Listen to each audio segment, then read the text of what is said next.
नमस्कार प्रिय विद्यार्थियों।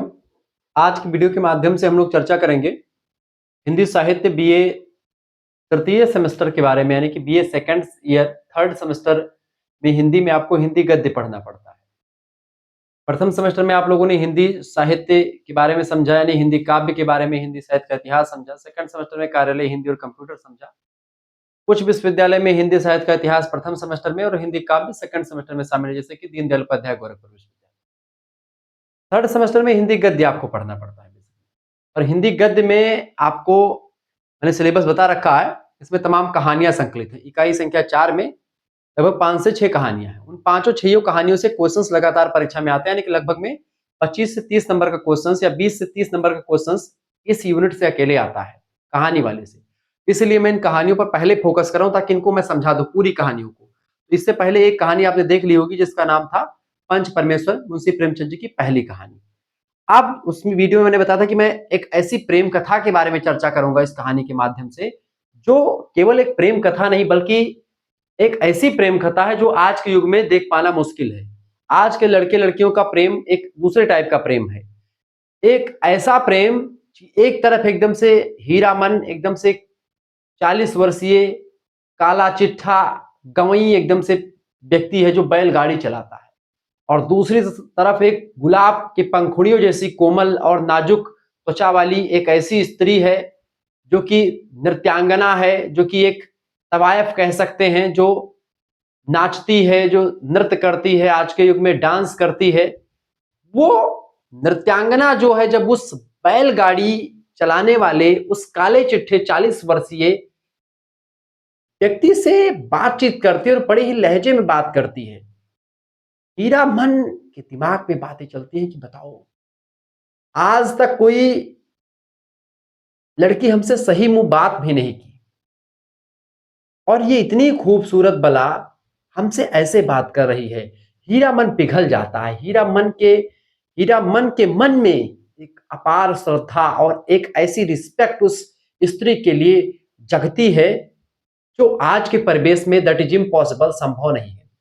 हम बात करेंगे उसी कथा के बारे में, हम बात करेंगे उसी कहानी के बारे में, जो कि एक गंवई परिवेश का एक बच्चा, एक ऐसा व्यक्ति जिसकी शादी नहीं हुई, उसके भैया भाभी हैं, वो घर से बाहर निकलता है, गाड़ी चलाता है, हमेशा लोगों की डांट फटकार सहता है, एकदम करिया चिट्ठा है, 40 वर्ष का हो चुका है, शादी नहीं हुई है।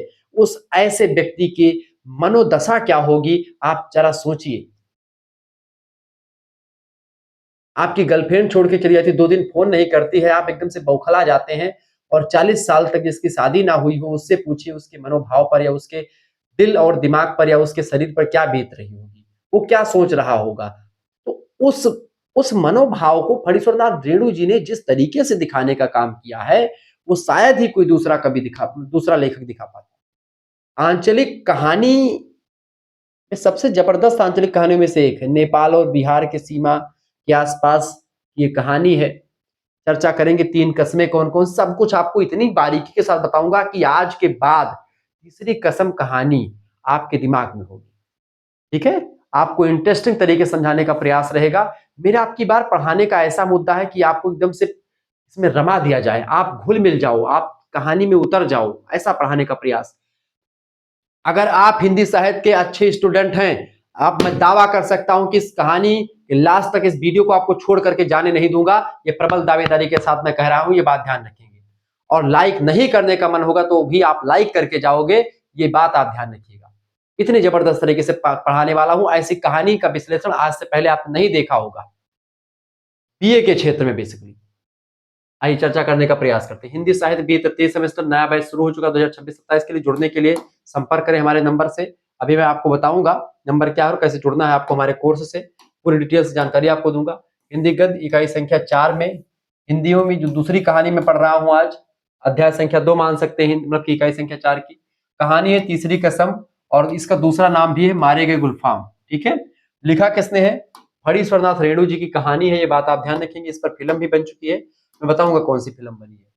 लेखक है बेटा इसके फणीश्वरनाथ रेणु जी, जो कि एक आंचलिक कथाकार है, बिहार से हैं, और इन्होंने गंवई परिवेश पर बहुत ज्यादा कहानियां लिखी हैं।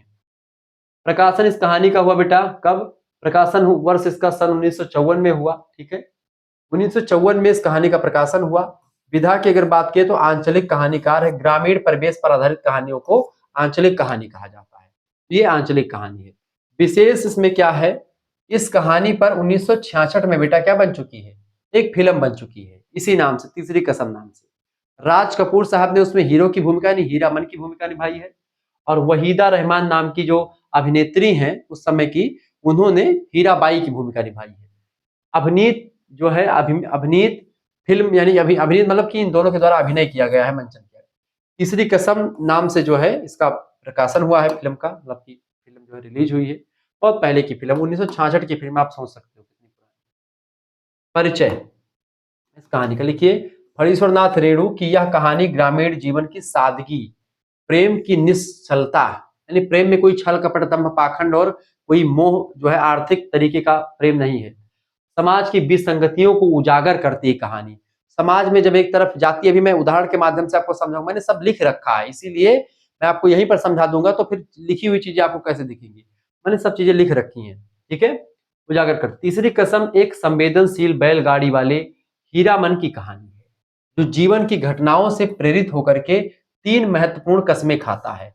कहानी में हीरामन और हीराबाई के बीच पनपने वाला निश्चल प्रेम और अंत में किया गया त्याग, अंत में आप देखते मिल नहीं पाते, यानी कि ये कहानी जो है एक बिछुड़न की कहानी है। एक प्रेमी जो है वो मिल नहीं पाता, अपने दिल की बात को बयां नहीं कर पाता, प्रपोज नहीं कर पाता अपने चाहने वाली स्त्री से, अपने पसंदीदा स्त्री से वो प्रेम का इजहार नहीं कर पाता। वो ऐसी कहानी पर एक प्रकार ऐसा है हीरामन। हीरामन एकदम से करिया करिया है, 40 साल का। ठीक है, अब आप ध्यान रखेंगे इस चीज को। अब पात्र और चरित्र में आपको बताने का प्रयास करता हूँ, पात्र कौन कौन से इस कहानी में, फिर इसकी कहानी की पूरी कहानी आपको समझाएंगे। पात्र और चरित्र लिखिएगा और उदाहरण के माध्यम समझाऊंगा। हीरामन ये एक नायक है, इस कहानी का हीरो है। ठीक है, राज कपूर साहब ने भूमिका निभाई है। एक भोला भाला, ईमानदार, भावुक बैलगाड़ीवान है, बैलगाड़ी चलाने वाला है। वह 3 बार कसम खाता है। जब उसका अनुभव जीवन के कटु यथार्थ से होता है, उसकी आत्मीयता और सद्भावना दर्शकों को भावुक कर देती है। उदाहरण के लिए, जब वह कहता है हीरामन, जब कहता है कि गाड़ीवान हीरामन की गाड़ी में तंबाकू नहीं जाएगा, ठीक है, गाड़ीवान हीरामन की गाड़ी में तंबाकू नहीं जाएगा, ये उदाहरण के रूप में आप देखते हैं। हीराबाई के लिए उसका प्यार निष्कलंक और निस्वार्थ है, किसी प्रकार का कोई स्वार्थ नहीं छिपा हुआ इसमें। हीराबाई कौन है, हीराबाई कौन है? हीराबाई इस कहानी की नायिका है, हीरोइन है। ठीक है, एक नौटंकी में काम करने वाली एक गायिका भी है, जिसका अतीत जो रहा है समाज के लिए तिरस्कृत हो सकता है, लेकिन उसका हृदय कोमल है। वह कोमल हृदय वाली महिला है, समझदार भी है और संवेदनशील है, इमोशन से भरी पड़ी है। वह हीरामन के साथ आत्मीयता के क्षण साझा करती है। जहां पर कोई व्यक्ति करिया होगा और इतनी सुंदर, जिसके तमाम लाखों दीवाने हैं, वो लाखों दीवाने वाली महिला इस बैलगाड़ीवान से क्यों इतने प्यार से बात करेगी? ठीक है, अब यही बात हुई कि कोई बढ़िया हीरोइन आजकल की, जैसे कि कोई बड़ी हीरोइन, जैसे तमाम हीरोइन है, अब वो आकर के किसी जो है गांव का जो कोई ठेला वाला हो उससे फुल्की खा ले, वही वाली हाल हो जाएगी। ठीक है, या किसी जो है ई रिक्शा में बैठ करके यात्रा, जैसे जानवी कपूर हो गई, या ऐसे कोई भी हीरोइन हो गई, या करिश्मा कपूर उस समय थी, या फिर आप देख रहे हैं कि आलिया भट्ट हो गई, या फिर जो भी हीरोइन तमाम सारी, माधुरी दीक्षित जी, कोई एक बार अगर ई रिक्शा में बैठ करके निकल जाए, ई रिक्शा वाले की तो किस्मत ही खुल जाएगी। आप वैसे समझे हीरामन को। ठीक है, कि हीरामन एक गाड़ीवान है, ई रिक्शा चालक है, और कोई आजकल की मॉडर्न अप्सरा जैसी कोई हीरोइन जो कि उसकी गाड़ी में बैठ गई है, और वो देहात से कोई एकदम से लड़का गया, मतलब कि गया है व्यक्ति अपना काम करने के लिए, पैसे कमाने, तो वो चीजें, किंतु अपनी मर्यादा को समझती है, वह अपनी मर्यादा में रहती, भले वो नृत्यांगना है, नृत्य करती है, गायिका है, जो भी है, नौटंकी में काम करने वाली है, लेकिन समाज उसको तिरस्कृत भावना से देखता है, लेकिन फिर भी उसका मन जो है निर्मल है। संवाद इसमें क्या है, देखिए, कहते उसमें कहा गया, संवाद में एक उदाहरण है कि तुम बड़े नेक आदमी हो हीरामन। कौन कहती है? हीराबाई कहती है कि तुम बड़े नेक आदमी हो हीरामन, आज तक किसी ने मुझे बहन नहीं कहा, और तुमने मुझे बहन कह के भी पुकारा। तो पूछती, क्या तुम मुझे बहन मानते हो? कहा, नहीं बहन नहीं, जो आप समझ ले। क्योंकि वो सोचता है मैम बोले या बहन बोले, आम आदमी, देखो आप आजकल की लड़कियां भी अगर बहन बोल देता है, जैसे वो जाती है, पहले एक ट्रेंड चला हुआ है, मुझे नहीं पता कि क्या क्या चीजें आजकल चल रही दुनिया भर का टीम टाम इंस्टाग्राम पे, तब इंस्टाग्राम पे तमाम रील्स चल रही हैं, फेसबुक पे तमाम रील्स चल रही हैं, तमाम चीज़ें चल रही हैं, तो उसपे तमाम ऐसे क्रिएटर्स हैं, ऐसे वीडियोज़ बनाते हैं जिसमें होता है कि भई जो है भले कुछ है पता नहीं क्या ध्यान नहीं रहा, हट जा रहा है। वो चीज़ें जो हैं आपकी, वो सब चीज़ें यहाँ पर आपको दिखाई पड़ती। तो यहाँ पर क्या है, जैसे उसमें ही मतलब कि कोई फुल्की वाले भैया, गाड़ी वाले भैया, तो लड़कियाँ भैया कहती तो उनको बुरा नहीं लगता, लेकिन अगर किसी लड़की को बहन जी बोल दो, मार हो जाएगी, पक्का बता रहा हूँ। अगर सही गाँव की लड़की को बोल दोगे तो बहुत बहुत रिस्पेक्ट करेगी आपकी। गाँव की लड़की को बहन जी बोल दो, वो मतलब या बहन बोल दो तो वो रिस्पेक्ट करेगी, वो उतना नहीं बोलेगी। लेकिन आजकल इंस्टाग्राम ने सब सब वैसे समझ गई हैं। तो अगर बहन बोल दीजिए आप शहरों में जाकर किसी लड़की को, ठीक है, तो बहुत गुस्सा होती है। किसी को आंटी बोल दीजिए, थोड़ा-सा युवा हो और आंटी बोल दीजिए शहरों में, गुस्सा कर जाती हैं, ठीक है? उनको क्या बोलो, भाभी बोलो या मैम बोलो, मैम जी बोलो या भाभी बोलो, बड़ी खुश होती हैं। ये सब चीज़ें, वो ही मतलब कि वो सोची कि आज तक किसी नौटंकी वाले को किसी ने बहन नहीं कहा या ऐसे ऐसे भाषा में नहीं बात किया, और हीरामन ने मुझसे ऐसे बात किया। तीसरा एक पक्ष है जो गाँव और नौटंकी के दर्शक हैं, वो लोग किस तरह की भावना है। लोलुप तिरस्कार से भरे स्त्रियों को मात्र भोग की वस्तु समझने वाले हैं, ठीक है? एक प्रतिनिधित्व तो है कि समाज के उस हिस्से का जो कलाकारों का सम्मान नहीं करता। ये गाँव का एक प्रकार, गाँव के तमाम लोग हैं नौटंकी को जो देखने जाते हैं, वो जो नौटंकी में नाचने वाली आती है उनको हे दृष्टि से देखते हैं, उनको एक मलिन भावना से देखते हैं, उनको एक गिरे हुए दृष्टिकोण से देखते हैं, ठीक है? वो समाज के लोगों का एक नज़रिया है, उस नज़रिए को दिखाने का प्रयास भी यहाँ पर हरीश्वरनाथ रेणु जी ने किया कि भाई एक जो स्त्री है, नृत्य करती है कि ज़रूरी नहीं कि वो एक प्रकार से उसका चरित्र भी बेकार हो। दूसरी बात, अब यहाँ पर हेडिंग डाली कि हीरामन ने 3 कस्में कौन-कौन सी खाई थी? प्रश्न परीक्षा में कई बार आता है। हीरामन ने जो 3 कस्में खाई थी बेटा, वो पहली कसम, हेडिंग डालिएगा पहली कसम। पहली कसम खाता है वो कि अब कभी गैर कानूनी सामान तस्करी का माल जिसको कहते हैं नहीं ढोएगा, क्योंकि एक बार पकड़ गया था।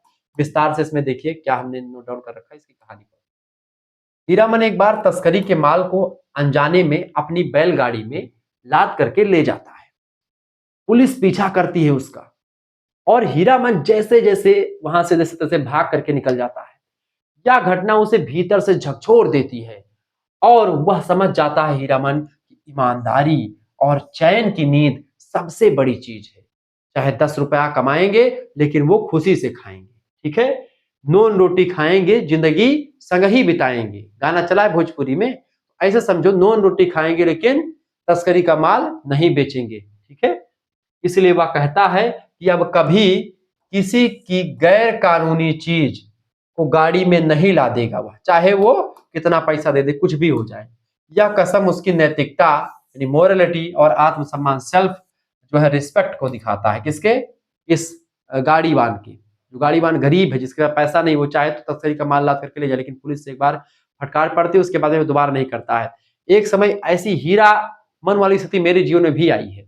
लखनऊ स्टेशन याद है मुझे, जब टीटी ने मुझे दौड़ाया था, मेरे पास टिकट नहीं था और टीटी ने मुझको दौड़ाया। मैं बता दूं कि टिकट था, लेकिन टिकट था मेमो का। मेमो चलती थी एक वहां पे गाड़ी, मेमो करके 25 रुपए का टिकट या 15, 25 रुपए का 15 रुपए का आता था टिकट, 25 रुपए का। तो कानपुर यानी कल्याणपुर से लेकर के और लखनऊ तक आती थी वो गाड़ी।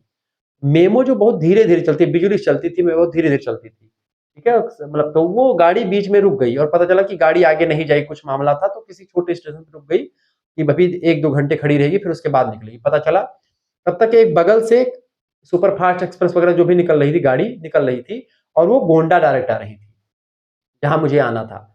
कानपुर में पढ़ाई करता था मैं, वहां से उस गाड़ी में कूद करके बैठ गया। मतलब कि हम लोग उतरे, हम और मेरा मित्र था, ठीक है? तो हम और हमारे मित्र जो है उतरे, दोनों लोग, 2 लोग थे, और उतर करके चालू डब्बा में टिकट, ये इसका था पैसेंजर वाला जो इसको बोलते मेमो, 25 रुपए का, और 75 रुपए का टिकट या 90 रुपए का टिकट था उस गाड़ी का, कानपुर से गोंडा के लिए 90 रुपए की। अब उस गाड़ी में बैठ लिए, लेकिन उसमें चालू डब्बा में इतना भीड़ थी, सारे लोग बैठ गए थे। चालू डब्बे में इतनी भीड़ थी उसमें कि मतलब कि ऐसे अगर सर ऐसे है तो हाथ तुम्हारा सर ऐसे बना रहेगा, पैर ऐसे है तो ऐसे, मतलब आप जो है अगर आपको वॉशरूम जाना है तो आप नहीं जा सकते। आप ये समझ लीजिए, टॉयलेट जाना है तो आप नहीं जा सकते। तब ये सिचुएशन है। आप उसी में बैठ करके, तो उसी में जो 3-4 घंटा लगता है कम से कम, आने 5 घंटा। तो लखनऊ तक आने में मुश्किल से 3-3 घंटे, मान लीजिए 3 घंटे लगता है। बीच में चूँकि उन्नाव के आस-पास जाम लगता है। तो वहाँ पे आने में क्या हुआ कि बहुत ज़्यादा चीज़ें हुई। मतलब कि आने में तो बहुत कष्ट हुआ, बहुत मतलब बहुत ज्यादा जीवन का मान लीजिए सबसे दुखद पल होता है चालू डब्बे में ट्रेन की यात्रा करना भारतीय रेल में। ठीक है? तो और उसी दिन से मतलब कि मेरे मन में आ गया कि अब ट्रेन से यात्रा तो नहीं करेंगे, चाहे भैया 400 रुपए बस का देना पड़ेगा, लेकिन बस से ही जाएंगे। और चूंकि उतना ज्यादा ये सब जानते वानते नहीं थे कि भाई रिजर्वेशन कैसे क्या करना होता है, उसमें सब पढ़ना नहीं चाहते थे। तुरंत 2-3 दिन की छुट्टी मिलती थी, उसी में कब क्या छुट्टी मिले कुछ पता ही नहीं होता था। तो फिर आए तब यहाँ लखनऊ में क्या हुआ, लखनऊ में हम लोग पता नहीं था, नए-नए गए थे, कान 2017 की बात है। वहाँ पर क्या हुआ कि भाई बड़ी जो है लखनऊ स्टेशन पे आ गए। अब लखनऊ में 2 स्टेशन, छोटा स्टेशन, बड़ा स्टेशन। कौन जाने छोटा कौन बड़ा कौन, जहाँ ट्रेन ले जाकर के रोक दी वहीं रुक गए। टीटी आया पकड़ा, भैया टीटी पकड़ लिया। वहाँ स्टेशन पे रुके तो कहा टिकट दिखाओ, तो टिकट दिखाए। ये कहाँ टिकट है, ये तो छोटे स्टेशन का टिकट है, यहाँ पे कैसे आ गया? कहे अब वही टिकट यही लिए थे हम लोग थोड़ा सा। कहे चलो साहब के पास लेके गया टीटी, कहा कि इनका चालान काटो। चालान कटा, भैया जान तो कहाँ का। हमने कहा बहुत हाथ पैर जोड़ा, गुरुजी पढ़ते लिखते हैं, ये करते हैं वो करते, छोड़ दीजिए महाराज छोड़ दीजिए। नहीं छोड़ा उसने। फिर गुस्सा लगी, और जब गुस्सा लगी कि नहीं छोड़ रहा है, पहली बार यात्रा थी, वही टिकटवा तो लिए थे, हम कहा 25 रुपया तो टिकट का लिया हुआ हूँ। तो भाई 200 कुछ रुपए का टिकट करा, जहां से ट्रेन बंद करके चलती और जहां तक जाती वहां तक 264 रुपए का वो बिल कटा। साहेब बड़े साहब अंदर बैठे थे, काटे वो। फिर कहा कि ठीक है काट लो जितना काटना है तुमको।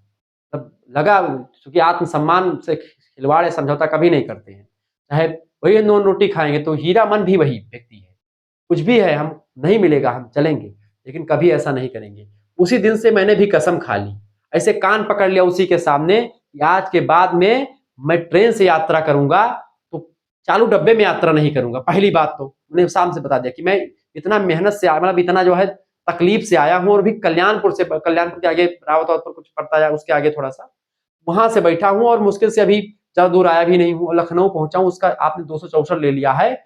और आपको बता दूं कि आज से मैं चारों डब्बे में यात्रा नहीं करूंगा। और दूसरी बात, मैंने टिकट लिया था लेकिन आप लोगों ने बहुत ज्यादा पैसा काट लिया है, और आपको पता है कि मेरा आप आधार कार्ड देख लीजिए कहाँ का, लेकिन वो लोग नहीं माने, काट दीजिए, उनको काटना था भैया। और जो है हम कहे ले लो पैसा जो लेना हमारा, 264 मेरे दोस्त का 500 कुछ रुपए दिए उनको। उसके बाद में फिर वो काटे वटे चिट्ठा दे दिए, और फिर हम लोग जो है आए, फिर कहे जाओ ट्रेन से बैठ के फिर आए। उसी दिन से अब जो है बस से यात्रा करते, तो ट्रेन से मैंने यात्रा ही करना बंद कर दिया। अभी जो है वैष्णो देवी जाना हुआ तो टिकट जो है थर्ड एसी का करवाया, कि जो है भाई वैष्णो देवी जाना है सितंबर में, 1 सितंबर से टिकट है, तो वैष्णो देवी जाना है, तो फिर वहां पर जो है 1 सितंबर से 4-5 सितंबर तक, 4 सितंबर तक, तो फिर वैष्णो देवी जो है वहां पर थर्ड एसी। तो कम वहां पे एक बार चूंकि मैं गया, तभी डर रहा था जाने के लिए, उसी ट्रेन में भीड़ रहेगी, लेकिन वहां पे बड़ा सुविधा रहती है। तो ये सब चीजें हैं, आगे बढ़ते चीजों को। तो हीरा मन की वही सिचुएशन है कि भाई वो अब नहीं ला देगा, पहली कसम। दूसरी कसम वो यह खाता है कि अब कभी बांस नहीं ढोएगा, क्योंकि बांस लाद करके एक बार जा रहा था, पीछे से गाड़ी पर किसी की लगी, गाड़ी वाले ने उतर के 2-3 लपटा मार दिया इसको, ठीक है, सवारी को लग गई, किसी की बैठी थी। बांस चूंकि पीछे लंबा, बैलगाड़ी पे बांस लाद लो तो पीछे बहुत लंबा तक बांस होता है, बम्बू कहते हैं अंग्रेजी में। एक बार हीरामन बांस की लंबी लदान लेकर के जाता है, रास्ते में बांस एक सवारी गाड़ी से टकरा जाती है। इस पर 2 सवारी वाले उसे बुरी तरीके से पीटते हैं हीरामन को। अपमान और दर्द से वह मन ही मन दूसरी कसम खाता है कि अब कभी गाड़ी में बांस नहीं लादेगा, ठीक है, चूंकि आत्मसम्मान के साथ समझौता नहीं करता है, ये ऐसा व्यक्ति है, ठीक है। वो कहे बांस नहीं लगे, दूसरी कसम। यह कसम बताती है कि वह आत्मसम्मानी और अपमान को सहन नहीं कर सकता है, चाहे गाड़ी रहे और चाहे ना चले, ठीक है। अब तीसरी कसम क्या खाएगा, इसी पर पूरी कहानी आधारित है। तीसरी कसम, अब कभी नौटंकी वाली को अपनी गाड़ी में नहीं बैठाएगा, क्योंकि हीराबाई को बैठा लेता है और लगाव हो जाता है हीराबाई से। हीरामन एक बार हीराबाई नामक नौटंकी वाली को अपनी गाड़ी मेले तक ले जाता है। वह उसे देवी जैसी नजरों से देखता है, एकदम से रिस्पेक्ट से देखता है, क्योंकि भाई कोई गरीब व्यक्ति है तो वो कोई भी अगर सुंदर उंदर बेटी लड़की बैठ जाती है तो बहुत रिस्पेक्ट करता है उसकी। उसको डर लगता है कि भी कुछ अब हम गलत निकल जाए मुझसे तो हमको डांट देगी, या कुछ बोल देगी तो भाई हमको पुलिस भी मारेगा। तो वो देवी की नजरों से देखता है। लेकिन बाद में समाज की नजरों में उसकी असलियत यानी एक तवायफ सामने आती है, जब हीराबाई की अंत में हीराबाई स्वयं उसे विदा लेती है, कहती मैं जा रहा हूँ। हृदय विदारक क्षणों में वह गाड़ीवान हीरामन तीसरी कसम खाता कि भाई जब विदाई लेकर चली जाती है और इसका कुछ मतलब कि प्रेम वगैरह आगे बढ़ नहीं पाता, तो अब कभी किसी नौटंकी वाली को अपनी गाड़ी में नहीं बैठाएगा। ये तीसरी कसम खाता है हीरावन। यह कसम प्रेम में मिले भावात्मक आघात, इमोशनल जो चोट है उसको लगी है, टूटा विश्वास उसको दर्शाती, वो उसको देवी मानता है, वो जब तवायफ निकलती है उसको कष्ट होता है, लेकिन फिर भी जो है वो उसको एक्सेप्ट करता, मतलब कि उसको प्रेम ही करता है, फिर भी उसको प्रेम ही करता रहता है। लेकिन वो फिर चली जाती है, क्योंकि उसका एक मतलब पेशा उसका ऐसा है कि वो कहीं अलग अलग जाकर के उसको नृत्य करना होता है। यही कहानी का पूरा सार होता है। कहानी का सार विस्तृत कथानक देखते हैं, तीसरी कसम और कुमारी के गुरु काम का। देखिए कथानक हेडिंग डालिए कथानक। कथानक को समझने से पहले आपको ये बता दूं कि अगर आपको हमारे ग्रुप से जुड़ना है, हमारी क्लास लेनी है, ठीक है, हमारी क्लास मतलब कि हमारे ग्रुप से जुड़ना है, लाइव क्लास में ज्वाइन होना है, ठीक है, तो आप एसएमएस कीजिएगा 9161 93 60 62। इस नंबर पर आप व्हाट्सएप पर एसएमएस कर दीजिएगा। आपके लिए पूरी व्यवस्था कर दी गई है मात्र 100 रुपए फीस में। आप अपना नाम, अपनी यूनिवर्सिटी का नाम, अपने सब्जेक्ट के नेम और आप किस सेमेस्टर में हो अपने सेमेस्टर का नाम लेकर के भेज दीजिएगा। थर्ड सेमेस्टर में आप इस नंबर पर व्हाट्सएप पर एसएमएस कीजिएगा। आपके पास एक स्कैनर भेजा जाएगा, क्यूआर कोड, उसी क्यूआर पर आपको 100 रुपए भेज देने हैं। ये 100 रुपए आप किसी दूसरे से भी भिजवा सकते हैं, जरूरी नहीं कि आप खुद ही भेजें, ठीक है। आप नहीं चलाते हैं, नहीं चलाती तो आप किसी दूसरे से भी फीस जमा करवा सकती है। और इसमें आपको क्या क्या मिलेगा बेटा, इसमें आपको लाइव क्लास की लिंक मिलेगी, ठीक है। इसमें आपको क्या मिलेगा, इसमें आपको वीडियो लेक्चर्स मिलेंगे। जैसे वीडियो लेक्चर्स वगैरह आप देख लेंगे, उसके अंदर उसके रिवीजन के लिए पीडीएफ नोट, सभी सब्जेक्ट का PDF note, chapter wise model paper revision class, सब कुछ आपको मिलेगा, ठीक है। इसके अलावा केवल एक सब्जेक्ट नहीं बल्कि आपका 3 मेजर सब्जेक्ट, एक माइनर सब्जेक्ट, एक को करिकुलर सब्जेक्ट, इन सभी सब्जेक्ट की तैयारी आपकी मात्र 100 रुपए फीस में हो जाएगी, ठीक है। यहाँ पर revision class, model paper, marathon class, परीक्षा के अंतिम समय के लिए क्या क्या क्वेश्चन आने वाले वो सब आपको मिलेगा मात्र 100 रुपए फीस में। जिनको भी जुड़ना तुरंत जुड़ जाइए, सभी विश्वविद्यालय के लिए इंपॉर्टेंट है, ये बात आप ध्यान रखेंगे। आप किसी भी विश्वविद्यालय के किसी भी कॉलेज में पढ़ रहे हैं, आपके लिए लेक्चर बहुत ही महत्वपूर्ण है। 100 रुपए फीस में आपको व्हाट्सएप ग्रुप से जोड़ा जाएगा, वहां पर आपको लाइव क्लास, वीडियो लेक्चर सब कुछ आपको मिलेगा, ठीक है। कहीं पर कोई भी दिक्कत नहीं। आपको को करिकुलर में परीक्षा हमेशा सभी विश्वविद्यालय में ऑब्जेक्टिव होती है, वो सब ऑब्जेक्टिव का पूरा मिलेगा 10% को करिकुलर वाली परीक्षाओं के लिए। आप उसकी टेंशन न लीजिए, क्योंकि इसी परीक्षा में सभी बच्चों का बैक लगता है, तो बैक नहीं लगेगा किसी भी परीक्षा में आपका, ये बात आप ध्यान रखेंगे। तो आप सभी लोग वीडियो को लाइक कर दीजिएगा, चैनल पर अगर पहली बार आए हैं तो चैनल को सब्सक्राइब कर दीजिएगा। इसी प्रकार से इन्फॉर्मेटिव वीडियो मैं लगातार आपके लिए लाता रहता हूँ, ठीक है। चलिए तुरंत जुड़िए, व्हाट्सएप पर एसएमएस कर दीजिए, तुरंत जुड़िए, क्योंकि देर ना कीजिए। ये सब पीडीएफ आपको मिल जाएगा, आप आसानी से पढ़ लीजिएगा। ऐसे सभी सब्जेक्ट का आपको पीडीएफ मिल जाएगा, जो जो भी क्लास आपकी यूट्यूब पर जो क्लास भी नहीं होगी उन सभी की पीडीएफ आपको मिलेगी, ठीक है। सारी चीजें आपको यूट्यूब पर हो सकता है ना मिले, तो वो चीजें आपको ग्रुप में मिल जाएंगी, जो चीजें आपको यहाँ पर नहीं मिलेंगी।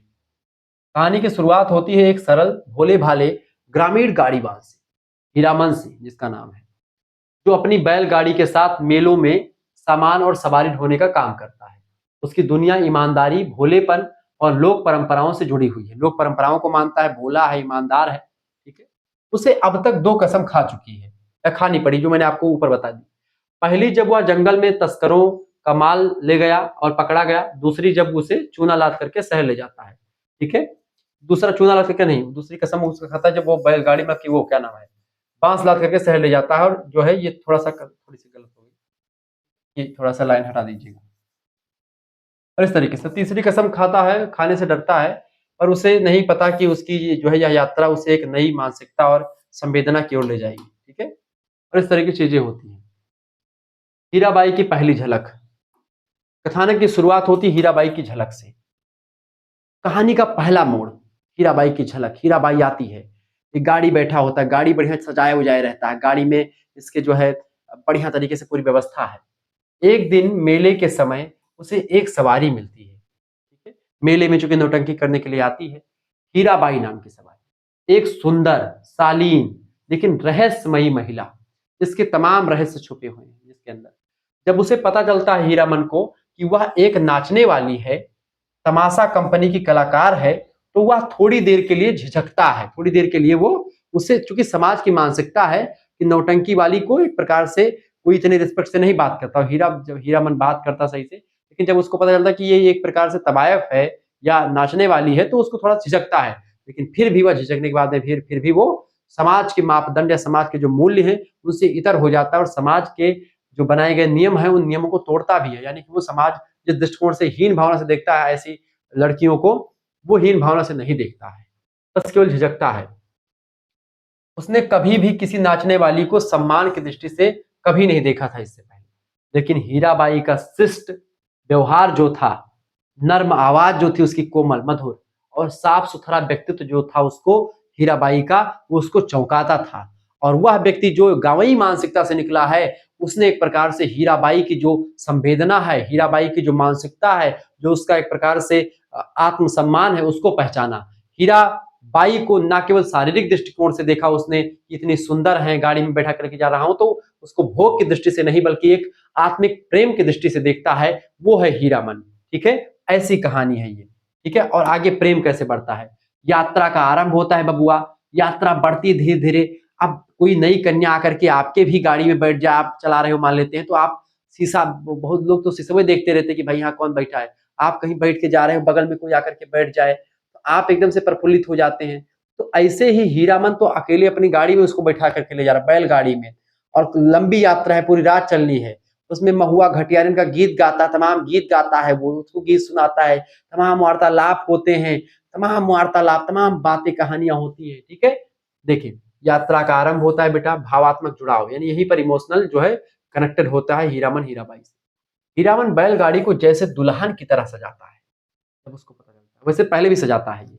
हीराबाई यह देख करके हंसती है और पूछती है, क्या पूछती है कि तुम्हारी बैलगाड़ी तो जैसे सज धज कर तैयार हुई है, ऐसा लग रहा है। मतलब चूंकि गाड़ी वाला देते, कभी कभी जो ई रिक्शा वाले होते हैं बड़े शौकीन, गाना वाना बजाए रहते, गाना बढ़िया लगा दे साउंड, उसको फुलारा उलारा लगा करके बढ़िया सजाते हैं उसको एकदम से, और पीछे उसे लिख उख देते हैं, खूब बढ़िया से सजा वजा करके चलाते हैं, ठीक है, देखा होगा आपने।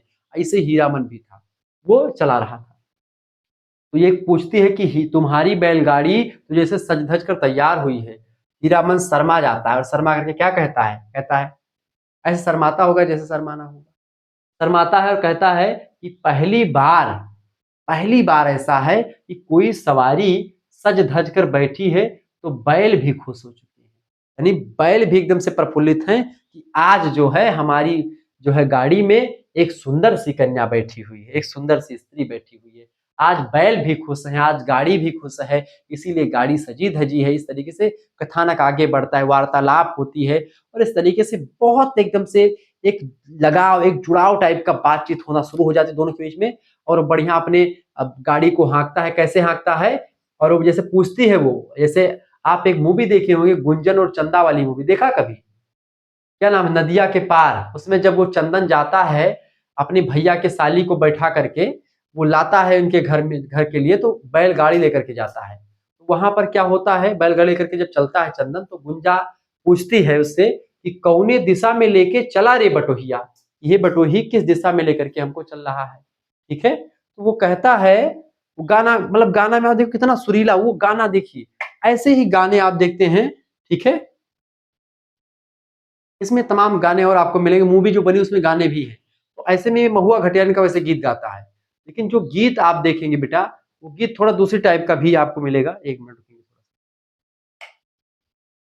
तो गीत है, तो वैसे पूछती है वो, हीरा माई पूछती किस रास्ते से जाएंगे, कितना जल्दी समय लगेगा, कितना जल्दी समय लगेगा, वो रास्ते में सारी बातें होती रहती है और पूछती रहती है। जैसे वो गुंजा पूछती है चंदन से कि कौने दिशा में लेके चला रे बटोहिया, तो कहता है कि मतलब कि जरा गाड़ी रोकन दे, मतलब कि ठहर ठहर, जो भी गाना हो कि भाई गाना है ही, तो जरा देखन दे डगर, ये डगर देखने दे, ये सूर्य चंद्रमा दे, मतलब कि ये जो प्रकृति का वातावरण है इसको देखने दे। ऐसे हीराबाई भी हीरामन से कहती है कि थोड़ा सा पर्दा हटा दे जरा मुख से, मतलब पर्दा, मतलब कि जो किनारे लगा हुआ है, अरे भाई गाड़ी, बैलगाड़ी पर्दा वर्दा लगा के एकदम से बड़ा डोली बना देता था वो, वैसे हटा करके दिखाती हैं, वो देखती हैं, पूरा पूरा गवई प्रवेश देखते हुए वो हीराबाई जाती है, और हीरामन आराम से अपना बैलगाड़ी को हाँकता है और जाता है, ठीक है, डगर को दिखाते हुए, प्रकृति का मनोहारी सौंदर्य चित्रण दिखाते हुए इसको। इस तरीके से गाड़ी आगे बढ़ती है। सफर के दौरान हीरामन उसे महुआ घटियारिन की लोक गाथा सुनाता है, गांव की कहानियां सुनाता है, अपने जीवन के अनुभव सुनाता है। वह हीराबाई के लिए कुछ खास महसूस करने लगता है, हीराबाई से उसके अंदर प्रेम की भावना जागृत होने लगती है, ठीक है। लेकिन उसे समझ नहीं आता कि वह कैसे व्यक्त करे, वो प्रपोज कैसे करे उसको। वो सोचता है कि भाई मैं करिया करिया हूँ, इतनी सुंदर सी अप्सरा जैसी ये देवी बैठी हुई है, कैसे प्रपोज करे। अभी मार देगा आज झापड़ तो हमारे भरे समाज बेइज्जती हो जाएगी, क्योंकि आत्मसम्मानी है, आत्मसम्मानी व्यक्ति ऐसे किसी से बोलते नहीं है, डर लगता है उनको कि कोई कुछ बोल देगा तो उसकी रिस्पेक्ट का क्या होगा, ठीक है। गांव के बच्चों में बड़ा रिस्पेक्ट हो, जब गांव के व्यक्ति नए नए शहर जाते हैं, लड़कियों से डरते हैं, थोड़ा उससे बोलते हैं, गांव में लड़कियों से बोलना एक प्रकार से, किसी लड़की से बोल दो तो बवाल हो जाता है गांव में। स्कूल में, गांव के स्कूल में लड़की लड़का बात नहीं कर सकते, अब तो भाई मानटेसरी वानटेसरी स्कूल सब बातचीत करते हैं, सब पास में बैठते हैं, फोन वोन ले जाते हैं। पहले जब हम लोग पढ़ते थे कोई ऐसा सिस्टम ही नहीं था, उसमें कोई बातचीत नहीं करता था, लड़की लड़की बैठ के, प्रिंसिपल उस पर साहब तुरंत जो है सोटा लगा करके पटकते थे इसे ऑफिस से। अब मारे डर के, मतलब डर के भी नहीं, लड़के डरते थे, लड़कियों से नहीं बोलते थे, यदि कोई डांट देगी तो हमारा जो है, जो रेपुटेशन जो सम्मान है वो खत्म हो जाएगा। ऐसे सिस्टम था, तो ऐसे इसके मन में भी भाव जागृत हो रहा है। अब देखो भैया, आ गया भैया यहाँ पर दिल देखो टूटा हुआ दिखाई पड़ रहा है। हीरामन का मोह और हीराबाई की पीड़ा। हीरामन धीरे-धीरे हीराबाई के प्रति सम्मान और प्रेम से भर जाता है, पर वह जानना चाहता है कि वह उसकी दुनिया नहीं है। हीराबाई भी हीरामन की निर्मल दृष्टि और सम्मानपूर्ण व्यवहार से अभिभूत हो जाती है, प्रफुल्लित हो जाती है एकदम से, क्योंकि आज उससे पहले किसी नौटंकी वाली को किसी ने इतने प्यार से नहीं बोला, इतने देवी स्वरूप दिव्य तरीके से कोई बखान नहीं किया उसका, और ना ही इतना रिस्पेक्ट दी। हीराबाई प्रफुल्लित है, हीरामन इसलिए प्रफुल्लित है क्योंकि हीरामन की गाड़ी में आज तक ऐसी खूबसूरत बला नहीं बैठी, जितनी खूबसूरत बला इसकी गाड़ी में आज बैठी है हीराबाई जैसी। भले ही वो नौटंकी वाली हो, लेकिन उसका मन निर्मल है, वो साफ विचारों वाली है, वो चरित्र के हिसाब से बिल्कुल ठीक है। ऐसी लड़की बैठी उसकी गाड़ी में जो कभी वो सोच नहीं सकता है, ठीक है? उस तरीके से चीजें, और दोनों ने एक दूसरे के प्रति सोचते हैं। वह खुद को पहली बार एक स्त्री के रूप में सम्मानित महसूस करती है हीराबाई, ना कि केवल एक तमाशे की चीज के रूप में, क्योंकि एक एक जो तमाशे वाली जो मतलब तमाशे की चीज समझते हैं लोग, जो है तवायफ या जो नाचने वाली होती हैं, ठीक है? तो उन वो अपने आप को एक स्त्री महसूस करती है उस दिन, और उसको बड़ा प्रेम के भाव भी उसके अंदर जागृत होता है। जब वह पूछती है, एक उदाहरण के रूप में समझे, जब वह पूछती है, किससे पूछती है? किससे? हीरामन से, कि तुम मुझे बहन समझते हो क्या? ऐसे पूछती क्या? कि तुम मुझे बहन समझते हो क्या? तब वो कहता है हीरामन, संकोच से भर करके कहता है। क्या कहता है? कि नहीं, मतलब डर जाता है एकदम से, नहीं, मतलब आप जैसी हैं वैसी बहुत है अच्छी लगती हैं। ऐसे एकदम से देहाती में बोला भोजपुरी में, आप जस लागत ही हो तो बहुत खूबसूरत लागत ही हो। ऐसे बोला होगा बिहारी में, क्योंकि बिहार और नेपाल के सीमा प्रांत के इलाकों की ये कथा है। बिहार का ये है सीमा पार, नेपाल में तस्करी का सामान बेचता है, पकड़ा जाता है, पुलिस 4 लपोटा मारती है, फिर दोबारा नहीं पकड़ता, फिर दोबारा वो कहानी में नहीं पकड़ना, ऐसा नहीं करेगा, वही सब चीजें। यह संवाद बेटा यह दिखाता है कि हीरामन उसे पवित्र, आदर्श नारी के रूप में देखता है, जबकि समाज उसे केवल तमाशे की वस्तु यानी तमाशे की चीज के रूप में देखता है। ये है हीरामन, जो कि एक प्रकार से पढ़ा लिखा बिल्कुल भी नहीं, लेकिन उसकी जो मानसिकता है वो पढ़े लिखों से कहीं आगे की है। मेला और समाज का असली चेहरा कब सामने आता है? देखिए, जब वे मेले में पहुंचते हैं तो हीरामन देखता है कि कैसे पुरुष हीराबाई पर जो है मतलब की फब्तियां जो होती है, मतलब कसते, मतलब की जो कमेंट पास करते हैं, कह सकते हैं मौज मस्ती करते हैं, उसकी शोभा पर अश्लील टिप्पणियां करते हैं, कमेंट पास करते हैं, उसकी मौज मस्ती लेते हैं। मतलब जब नाचती हैं गाँव वगैरह में, आप देखते हैं नौटंकी या ऑर्केस्ट्रा में, तो लोग जाते नहीं मौज मस्ती करने के लिए, हंसते हैं, खेलते हैं, पैसा लुटाते हैं, जो भी कुछ करना होता है, तो ऐसे ही लोग करते हैं। हीरा मन को ये बातें पसंद नहीं आती, उसका मन हीरामन का व्यथित हो उठता है।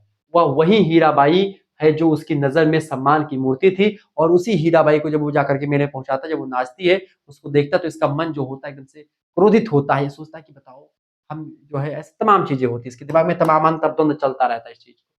अंतिम दृश्य कहानी का यह है बेटा, टूटते सपनों का क्षण, ठीक है, जो आजकल के बच्चों में देखने को मिल रहा है। कोई इधर पड़ा हुआ रो रहा है, कोई उधर पड़ा हुआ रो रहा है। देखिए, मेला समाप्त होता है। हीराबाई जानती है कि हीरामन अब उसे कभी उसी नजर से नहीं देख पाएगा, जिस निगाह से उसने पहली बार जब उसको बैठाया था देखा था।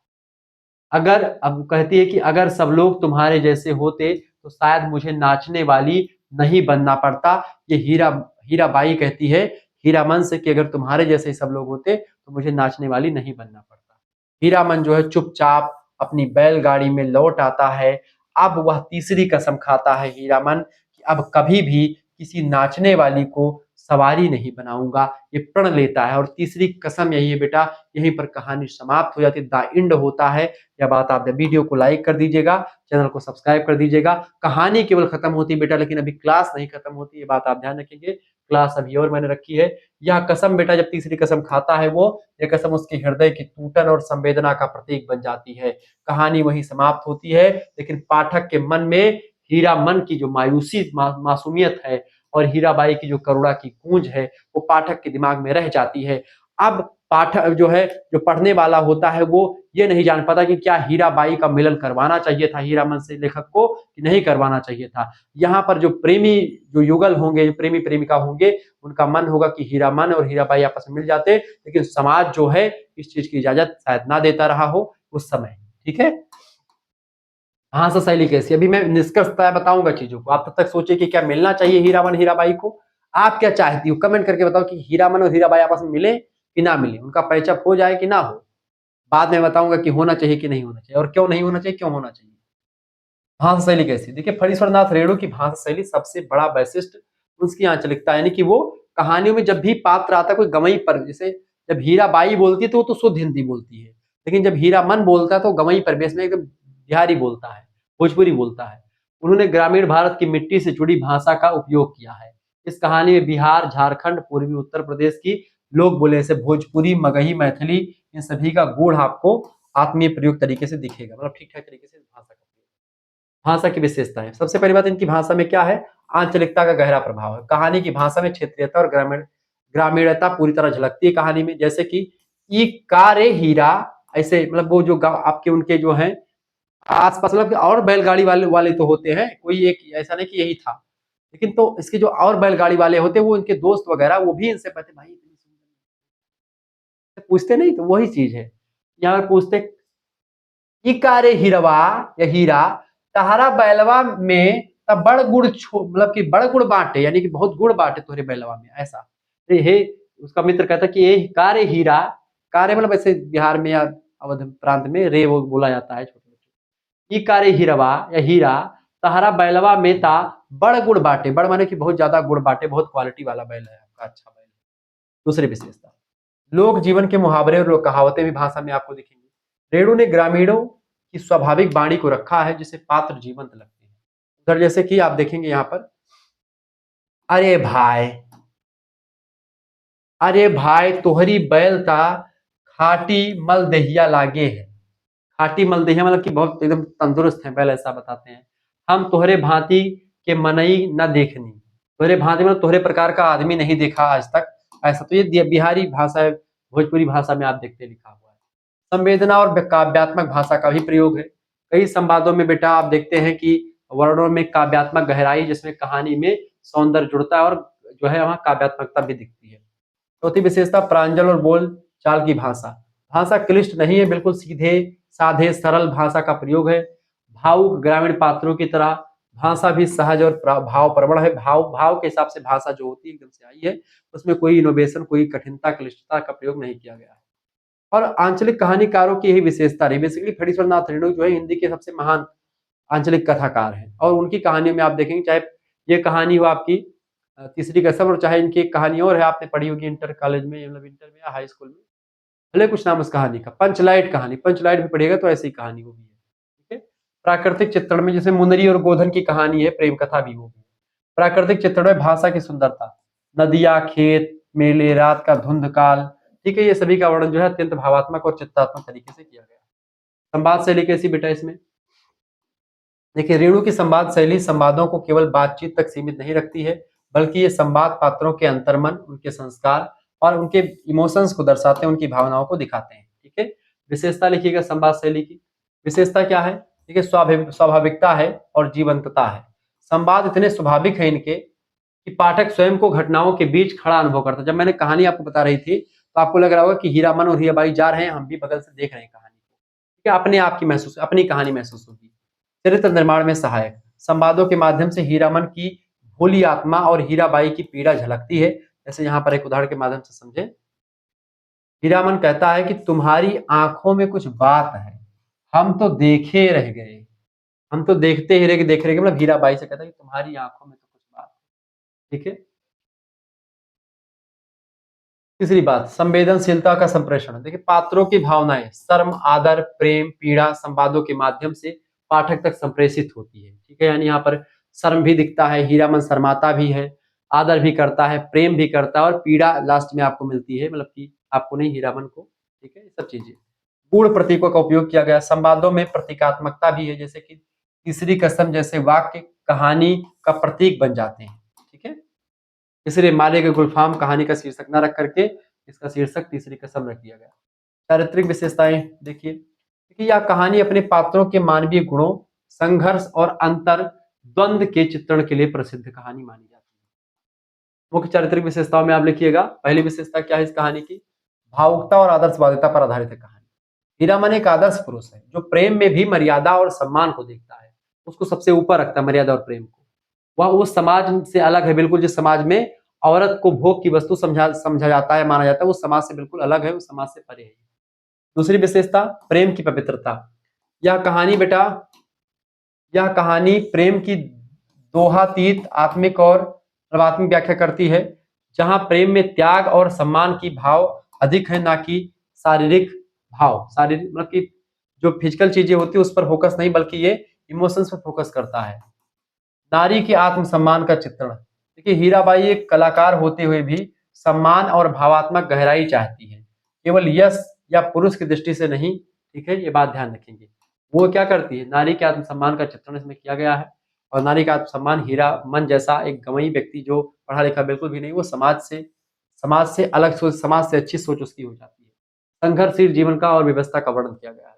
दोनों पात्र अपने अपने जीवन से समझौता किए हुए हैं, चाहे वो हीराबाई हो और चाहे वो हीरामन हो, लेकिन उनके भीतर इंसानियत और भावना, इंसानियत और जो इमोशंस है वो आज भी जीवित हैं। यह बात आप ध्यान रखेंगे, ठीक है। ये चीजें आपको क्लियर हो गई होंगी। आगे पढ़िए। प्रासंगिकता। इस कहानी की वर्तमान में प्रासंगिकता क्या है? देखिए तीसरी कसम और हमारे गुलफाम जो कहानी है बेटा, ये कहानी ना केवल अपने समय में बल्कि आज भी उतनी प्रासंगिक है, उतनी ही इंपॉर्टेंट है। क्यों प्रासंगिक है ये कहानी? इसलिए प्रासंगिक है क्योंकि कलाकारों के सम्मान की बात करती है। हीराबाई जैसे पात्र आज भी समाज के कोने कोने में हैं, जो नौटंकी या ऑर्केस्ट्रा वगैरह में नृत्य करती हैं महिलाएं, पर उनका सम्मान होना चाहिए, लेकिन आज उनका सम्मान कोई नहीं करता। यही मूल संदेश है कि भाई उनका भी सम्मान होना चाहिए ऐसी महिलाओं का। ग्रामीण नैतिकता और आधुनिक संवेदना भी दिखाती कहानी। कहानी में ग्रामीण समाज की सादगी और शुद्ध भावनाओं को आज के भौतिक युग से तुलना में एक प्रकार से रख सकते हैं, तो ये भी वर्तमान के लिए देखी जा सकती है। साथ ही साथ में स्त्री और स्वतंत्रता और आत्मसम्मान। नायिका हीराबाई एक सशक्त स्त्री है जो अपना निर्णय स्वयं लेती है, किसी पर डिपेंड नहीं है, वो खुद के दम पर आगे बढ़ी है। निष्कलंक प्रेम और त्याग की प्रेरणा। प्रेम को केवल वासना नहीं बल्कि त्याग, मर्यादा और आत्म बलिदान की कसौटी पर इस कहानी के द्वारा आंका गया है, और इस तरीके से इस कहानी की यहाँ पर सिस्टम आपको मैंने बता दिया। इसकी समीक्षा लिखिए, समालोचनात्मक समीक्षा इस कहानी की। देखिए तीसरी कसम कहानी न केवल साहित्यिक दृष्टि से बल्कि भावात्मक, सामाजिक और सांस्कृतिक दृष्टि से एक उत्कृष्ट रचना कही जा सकती है। ठीक है, यह बात आप ध्यान रखेंगे। समालोचना के बिंदु अगर देखेंगे बेटा, तो कहानी का शिल्प जो है गद्य में कविता का सौंदर्य रचता है। प्रकृति वर्णन, चरित्रों का अंतर्द्वंद और संवाद सबसे काव्यात्मकता आपको दिखेगी। रेणु की दृष्टि समाज के वंचित वर्गों की ओर केंद्रित, हरीश्वरनाथ रेणु जी ने अपना पॉइंट ऑफ व्यू केंद्रित किया है। गाड़ीवान के बारे में लिखा, नौटंकी वाली, गांव के लोग, इन सब के माध्यम से एक पूर्ण सामाजिक संरचना सामने आती है कि एक सामाजिक परिवेश जो उस समय होता है उसके बारे में बताते हैं। स्त्री का आत्मसम्मान और पुरुष की भावना दोनों को न्याय मिलता है इस कहानी में। कोई भी पात्र महान नहीं है परंतु उसके भीतर मानवता जीवित है, यही इस कहानी की शक्ति है। चौथी बात, करुणा का अंत हो, करुण अंत है इसका। जो प्रश्न छोड़ता है यहाँ पर, प्रश्न क्या है मैंने आपको बीच में पूछा था। पाठक अंत में सोचने पर विवश हो जाता है, जैसे आप लोग सोच रहे हैं भाई हीरा जो है बाई से मिला कि नहीं मिला है, मिलेगा कि नहीं मिलेगा, मिलना चाहिए कि नहीं मिलना चाहिए। तो यहाँ पर प्रश्न ये उठता है कि क्या हीरामन और हीराबाई का मिलन संभव था? समाज कब संवेदनशील बनेगा, यानी संभव था, उस समय समाज के दृष्टिकोण से बिल्कुल संभव नहीं था, और अगर एकात्मक दृष्टिकोण से देखें तो संभव था, लेकिन दोनों फिर भी जो है इकट्ठा नहीं होते, लेखक जो है उस चीजों को नहीं दिखा पाया। आगे देखिए 15 ऑब्जेक्टिव क्वेश्चन जो तीसरी कसम से बने हैं, आपकी परीक्षा में आ सकते हैं। पहला प्रश्न आपकी स्क्रीन पर जो है मतलब कि आपकी सामने आ चुका है। तीसरी कसम कहानी के लेखक कौन है? मुंशी प्रेमचंद नहीं है, हरिशंकर परसाई जो है ये भी नहीं है। ये व्यंग्यकार है, भारत मतलब कि हिंदी साहित्य के सबसे बड़े व्यंग्यकार हैं, हिंदी साहित्य कथा सम्राट हरीश्वरनाथ रेणु जी आंचलिक कहानीकार सबसे जबरदस्त हैं। ऑप्शन नंबर करेक्ट आंसर क्या हो जाएगा? C option. यहाँ पर कुछ चीजें लिख भी दी है मैंने। यह एक प्रसिद्ध आंचलिक कहानी है जिसमें ग्रामीण परिवेश की सजीव झलक मिलती है। तो ये सब आप पढ़ते रहिएगा, बाकी मैं क्वेश्चन को समझाता हूँ। तीसरी कसम कहानी का मुख्य पात्र कौन सा है? इसके कहानी के मुख्य पात्र है हीरामन। ऑप्शन नंबर इसका डी करेक्ट आंसर हो जाएगा। जुम्मन तो आपके उसके हैं जो इससे पहले कहानी मैंने आपको बताई। अगला क्वेश्चन आ चुका है, तीसरा नंबर प्रश्न आप देखेंगे। तीसरी कसम में हीरामन कौन सी सवारी की तीसरी कसम खाता है? तो तीसरी कसम खाता है नाचने वाली बाई, यानी कि हीराबाई को बैठाता है। अगला क्वेश्चन आपके स्क्रीन पर आ चुका, फटाफट दिया तो मतलब आप देख लीजिएगा, उसको पीडीएफ में मिल जाएगा। हीरामन ने पहली कसम क्यों खाई थी? गाड़ी को तोड़ने के कारण, बादशाह की गट्ठर से, मुसीबत के बाद, चोरी के इल्जाम से, या साहूकार से झगड़े से? करेक्ट आंसर क्या हो जाएगा? पहली कसम यहाँ पर थोड़ा सा, यह दूसरी कसम कर लीजिए, ठीक है? ये दूसरी कसम होगी। गांठ यानी बांसों की गांठ, जो गट्ठर है, मुसीबत के बाद, यानी कि बांस को लादा था, उसके बाद में फिर किसी को लग गई थी। और पहली कसम क्या खाई थी? जब वो तस्करी का माल जो है बेच रहा था। ठीक है, आगे देखते हैं। अच्छा, हीरामन की दूसरी कसम किस घटना के कारण हुई थी? दूसरी कसम मतलब कि क्वेश्चन दोनों थोड़ा सा गड़बड़ हो चुका है, ये तंबाकू वाला थोड़ा गलत हो जाएगा, हटा दीजिए इसको। दूसरी पहले मैंने आपको बता ही दी है। तीसरी कसम क्या है बेटा? तीसरी कसम किस प्रकार की कहानी, तीसरी कसम किस प्रकार की? ऐतिहासिक, वैज्ञानिक, आंचलिक? आंचलिक कहानी है।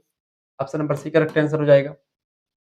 अगला क्वेश्चन है, हीरामन किस पेशे से जुड़ा हुआ है? ये बैलगाड़ीवान है, सी ऑप्शन करेक्ट आंसर हो जाएगा। अगला प्रश्न 8 नंबर, हीराबाई का संबंध किस पेशे से है? हीराबाई नाचने गाने वाली मंडली से है। अगला क्वेश्चन आपकी स्क्रीन पर आ चुका है, 9वां नंबर, हीरामन और हीराबाई के बीच का संबंध कैसा है? तो प्रेमपूर्ण लेकिन मर्यादित है। ऑप्शन नंबर सभी करेक्ट आंसर। अगला प्रश्न आप देखिएगा, 10वां नंबर प्रश्न है, हीराबाई किस चरित्र विशेषता के लिए जानी जाती है? हीराबाई जो है घमंडी है नहीं, चालाक है नहीं, कोमल हृदय वाली और समझदार है। ऑप्शन नंबर इसका सी करेक्ट आंसर होगा। अगला क्वेश्चन आ चुका है, 11 नंबर क्वेश्चन है बेटा, हीरामन किस चीज को मेला नौटंकी में पसंद नहीं करता है? वो बाई के पीछे लोगों की अश्लील बातें को नहीं पसंद करता है। Option number B correct answer हो जाएगा। अगला क्वेश्चन आपके स्क्रीन पर आ चुका है, 12 नंबर, तीसरी कसम का प्रतीकात्मक अर्थ क्या है? समाज में ईमानदारी की हार। ऑप्शन नंबर इसका ए करेक्ट आंसर होगा। अगला क्वेश्चन आपके स्क्रीन पर आ चुका है, 13 नंबर प्रश्न आप देखेंगे, हीरामन किस बात से हताश होता है? अपनी गरीबी से हताश होता है, या हीराबाई के प्रति लोगों के व्यवहार से? हीराबाई के प्रति लोगों के व्यवहार से हतोत्साहित हो जाता है हीरामन। अगला क्वेश्चन आपकी स्क्रीन पर आ चुका है, 14 नंबर देखेंगे, प्रश्न कहानी में कौन सी विशेषता उभर कर सामने आती है? तो ये यथार्थ और भावना का सुंदर मिश्रण आपको दिखता है। Option number C correct answer हो जाएगा। अगला क्वेश्चन आपकी स्क्रीन पर आ चुका है, 15 नंबर और लास्ट क्वेश्चन इस वीडियो का, कहानी का शीर्षक तीसरी कसम क्यों उचित है? क्योंकि तीनों कसमों का भावात्मक महत्व यहाँ पर दिखाया गया है। ऑप्शन नंबर किस तरीके से आपने यहाँ पर देखा, हर कसम हीरामन की मासूमियत और अनुभव की कहानी बताती है। जिन बच्चों को हमारे साथ जुड़ना है कि इसका पीडीएफ प्राप्त करना सभी चीजों का, ऐसे ही आपको सभी सब्जेक्ट का मिलेगा पीडीएफ, जो है सभी चैप्टर का आपको पीडीएफ ऐसे मिलेगा, जैसे मैंने ये पीडीएफ तैयार किया है, ऐसे सभी सब्जेक्ट का आपको पीडीएफ मिलेगा इस तरीके से। ठीक है, तो आप जुड़ जाइए, पीडीएफ आपको सबको मिलेगा। हमारे 91 61 93 60 62 इस नंबर पर आप व्हाट्सएप पर एसएमएस कर दीजिएगा। मात्र 100 रुपए फीस में आपको मिल जाएगा सभी सब्जेक्ट का पीडीएफ। ठीक है, अपना नाम, अपने यूनिवर्सिटी का नाम, अपने सब्जेक्ट का नाम लिख करके आप भेज दीजिएगा, और आप किस सेमेस्टर में, अपने सेमेस्टर का नाम लिख करके भी भेज दीजिएगा।